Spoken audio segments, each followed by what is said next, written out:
I always thought the neighbor's cat, Whiskers, was just unusually friendly. Every afternoon, he'd slink through the gap in our fence and curl up next to me on the porch. It wasn't until last Thursday that I noticed something different, a peculiar intent in his eyes as he meowed insistently, pawing at my shoe, before darting toward the back of the garden. Curiosity piqued, I followed him, feeling a strange chill despite the warm sun overhead. Little did I know, Whiskers was leading me to a part of my yard I rarely visited, an area overgrown with wildflowers and weeds. Whiskers stopped at a patch of disturbed earth, scratching at it with fervor. As I knelt down and began to dig with my hands, I uncovered something that made my heart race, a small, rusted tin box. The metal was cold and unyielding, but I managed to pry it open. Inside were faded photographs and letters, all of them depicting the previous owners of my house. One letter caught my eye, its ink smeared with age, detailing a tragic incident that supposedly occurred on the property.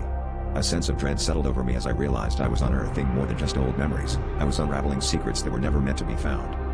As the days passed, Whiskers continued to guide me to other spots in the garden.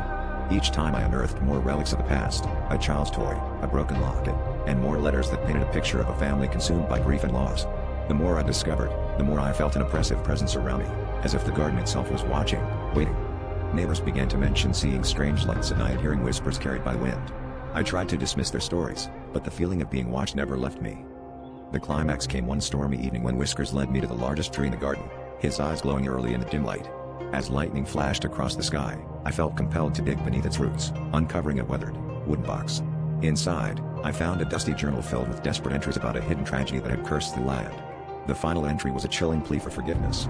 As I read the last words, the wind howled with a voice not my own, and I felt a cold hand grip my shoulder. It was then I realized that Whiskers wasn't just a guide, he was a guardian, ensuring the secrets of the garden would never be forgotten.